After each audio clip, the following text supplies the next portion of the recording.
Welcome to our first segment of Safer Cities, a short program to keep you dated on Greensboro initiative to reduce violent crime.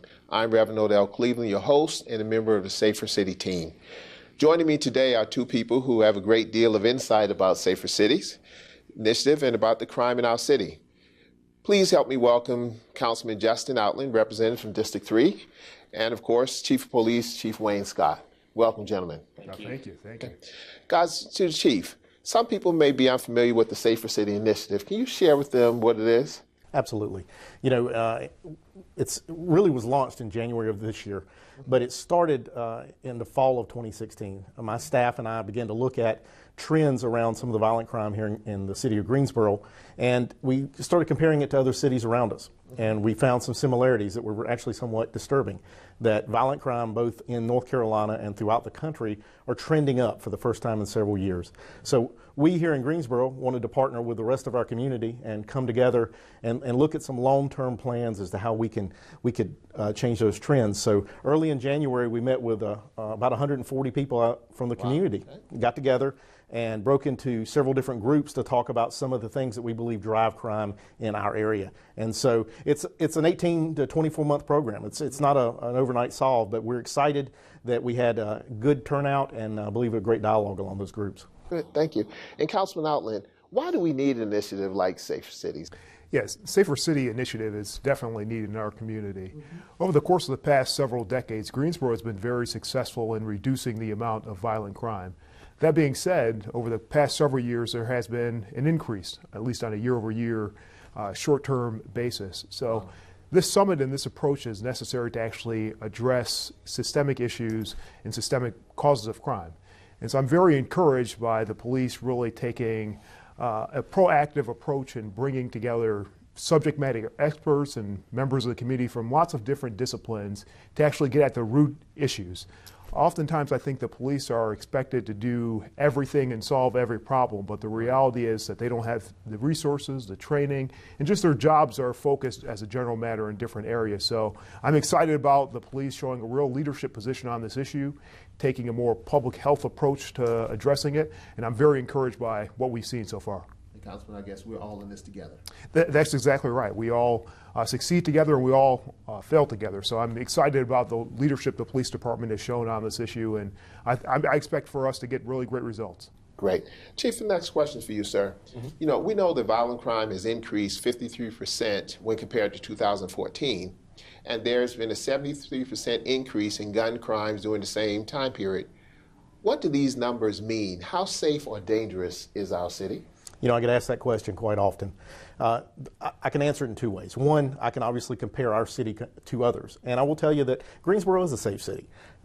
We obviously have some challenges, some concerns. We see the numbers increase. But when we look at neighboring cities in North Carolina, there are those cities that are in a much worse place than we are.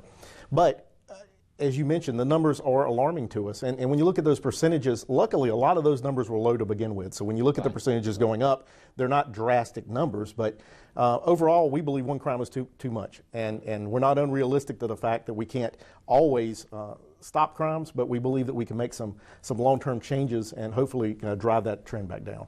Okay. And I'm asking this next question to both of you gentlemen. You know, people understand that crime and the indicators that help with crime. What do you all think some of the indicators are that's causing this? There are several indicators. I mean, obviously, poverty and socioeconomic status, levels of educational attainment, a lot of different sociological factors. I think that underscores how important this initiative and approach is, because the reality is, as you said, we're all in this together, and we need everyone to bring their different skills and perspectives to bear to address what is really a public health issue. I mean, just like if you have a disease or epidemic, you have to have a holistic approach, different subject matter experts, different stakeholders really coming together to address the problem and craft a solution. So I tell people we need to be really praising the police for the wonderful things that they do, and this is one of them. You got the chief of police, and I'm really proud that the police department here is really the conveners in chief. It's a great initiative. Chief? And I'll echo what the councilman said. You know, at our Safer City Summit, we began to pull apart some of those very topics that he discussed, whether it be jobs, it be you know, housing, those kind of things. And we did bring those experts to the table. We even had some of the trauma surgeons from Cone Hospital come to our summit. And when you look at it holistically, a crime anywhere in the city affects all of us. And I think once we get that as a clear understanding, then all of us together are stronger to try to address the root causes. And what the councilman said is exactly right. It's vast. We know it's the same places that we see food poverty and we see all these other things. That's where we have to focus. Okay. Now, Chief, and I'm going to ask the next question. But before I ask the question, I have to ask this question. What's going on here? Just help me out. What's going on there? I just can't, you know, just help me, sir. Well, Reverend, I appreciate you bringing that up. I've been doing public appearances, and I normally try to sneak it in. I am looking a little shabby today. We're in the midst of a fundraising campaign for 3 months where I'm allowing folks to go outside the dress code. Our uniform folks don't normally have a beard, and I wanted to lead by example. But we're recognizing and bringing attention to traumatic brain injury. Wow. We have an officer, a 19-year veteran, that suffered a fall at home and is battling to recover from that. And so it's a way for solidarity for our organization, but equally to bring attention to that very important thing in our community. And we've gotten just tremendous outpouring of folks who understand, and it affects so many. But thanks for bringing that up so that the viewers don't go, the chief really needs to shave. I know that.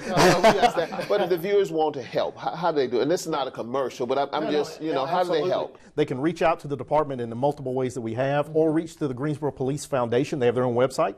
And if you'd like to make a donation, you can donate through the foundation, and all those proceeds, 100% will go to the family in need. So it's a great cause. Thanks for asking. Well, I had to ask. Okay. Back to my question. You know, Chief, there are 5 working groups designated to address, you know, contributors of violent crime.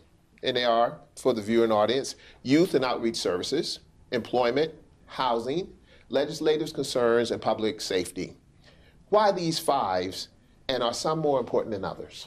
Well, so we've kind of answered a little bit of that. You know, a lot of the groups were exactly what the councilman and I both described. We believe those are root causes, but we pulled that by looking across the country. I believe that we want to be creative, we want to lead the way, but equally, let's not reinvent the wheel. So we found that other communities around the country are addressing those same things.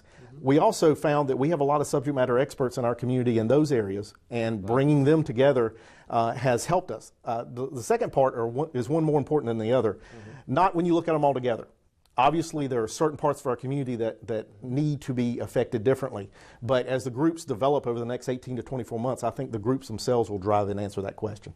What's your expectations for this Safer City initiative? And my expectation, I think, is for the various stakeholders across the city, whether it be the police or the medical community, attorneys, the judicial system, to really start develop those long-lasting, strong relationships that are going to put us in a position to help reduce violent crime over the long term. And I think the first summit meeting was a great step in that direction, and we're on the right path. I think this is such a necessary effort because, again, these are really public health issues, and they need to be addressed as such on a multiple approach with different disciplines bringing their skills to bear. Absolutely, and I've told my staff this: we have to measure our successes incrementally, and I believe that we've already had one success. We got 140 people that are movers and shakers in this community together to talk about it, so that's a success. As we go forward, I want to see those successes grow, but to be able to say how far we'll go with this is difficult at this time, but I'm excited that we're at least underway. There you go.